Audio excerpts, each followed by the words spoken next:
channel Ngulik Horor.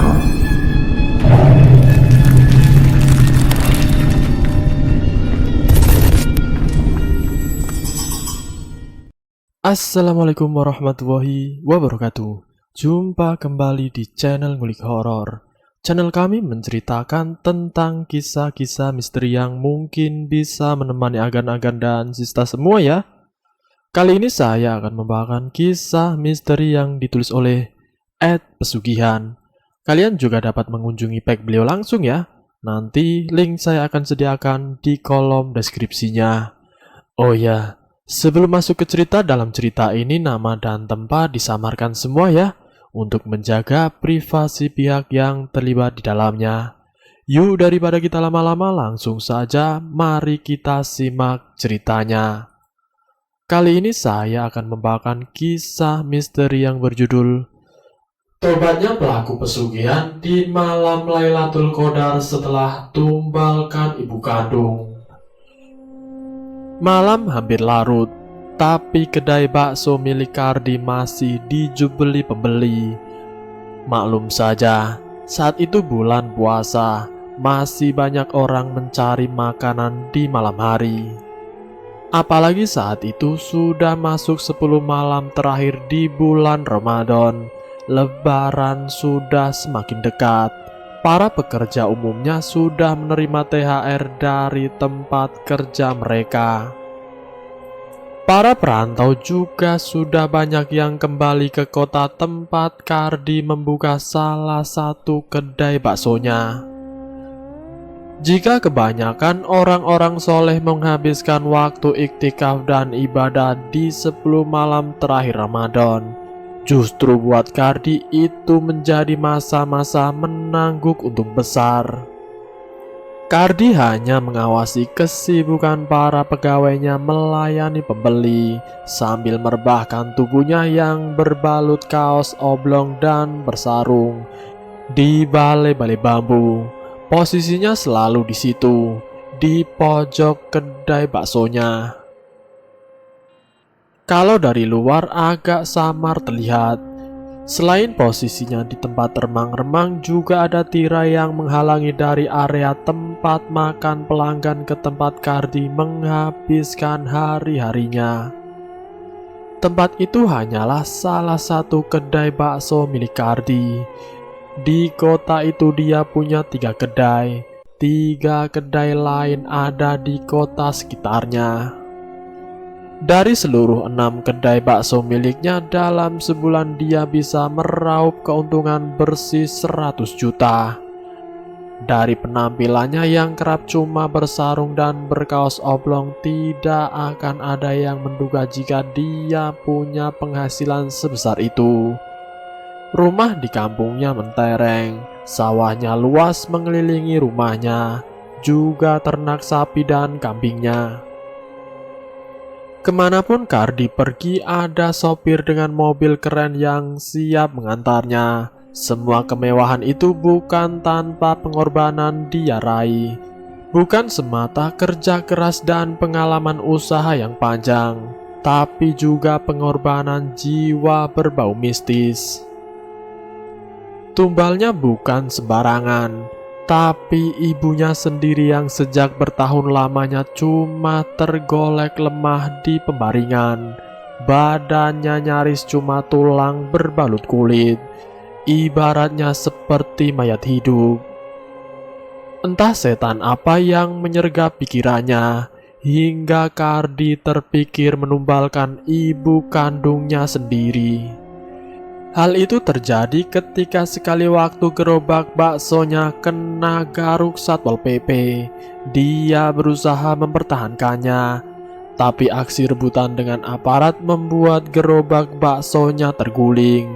Mie, bakso, dan kuahnya serta seluruh isi gerobak tumpah ruah ke jalan. Kena garuk razia bukan sekali itu dia alami, tapi yang terakhir menjadi yang paling pahit buat Kardi.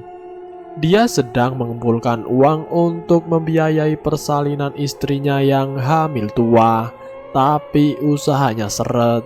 Jualan baksonya baru mulai lagi setelah yang sebelumnya bangkrut karena disita petugas.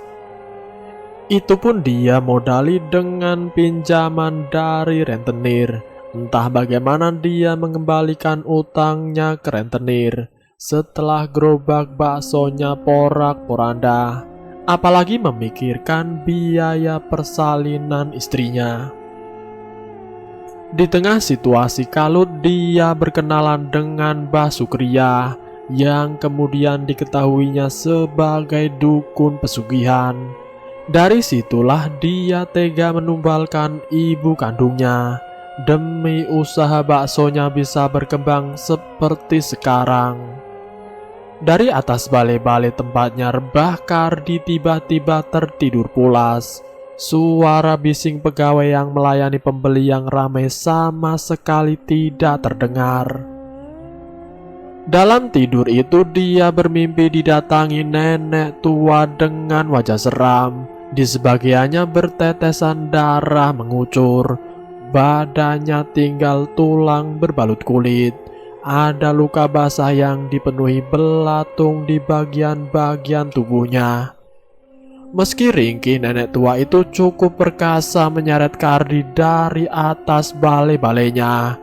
Dia membawa Kardi ke suatu tempat entah di mana, tapi seperti sebuah aula luas, tapi pengap karena dipadati orang yang berdesakan. Ruangan itu panas membara oleh api yang menyala-nyala. Dari lantai, dinding, bahkan atapnya api menjilat-jilat. Sesekali menyembur air. Bukan air dingin penyejuk suasana, tapi air mendidih dengan bau amis yang mengguyur seluruh penghuni ruangan. Ada bola-bola bulat seperti bakso, tapi setelah diperhatikan seksama itu bola-bola mata yang sangat dia kenal. Bola mata sang ibu. Mata Kardi bertemu pandang dengan bola mata itu. Tidak bisa bicara, tapi pesan yang tersirat lebih dari 1.000.000 kata-kata. Bercerita tentang kepedihan seseorang ibu mendapati kenyataan anak kandungnya yang rela menumbalkan jiwa yang telah melahirkannya. Sebuah mimpi di suatu malam ganjil pada 10 hari terakhir Ramadan itu telah menjadi titik balik bagi Kardi. Dia tinggalkan semua kemewahan yang diraihnya dari jalan kesesatan. Apakah itu malam Lailatul Qadar? Tidak ada yang bisa memastikan. Tapi sejak itu Kardi meninggalkan semua jalan gelap hidupnya. Kini dalam hari-harinya yang dijalaninya kerap terbuka mushaf Al-Quran di hadapannya. Dia dikelilingi anak-anak kecil dengan wajah cerah dan senyum riang. Mereka sangat semangat dan antusias belajar ngaji pada Kardi. Dan selesai. Itulah cerita singkat yang dialami Kardi. Semoga kisah Kardi ini bisa menjadi pembelajaran buat kita semua. Semoga di bulan Ramadan ini kita bisa mendapatkan syafaat dari malam Lailatul Qadar. Marhaban ya Ramadan. Semoga kita semua selalu tetap dalam lindungannya. Terima kasih sudah mampir di channel kami. Jika kalian tertarik dengan video kami, silahkan tekan tombol like, share, dan komen. Tekan subscribe untuk mengikuti video kami selanjutnya. Wassalamualaikum warahmatullahi wabarakatuh.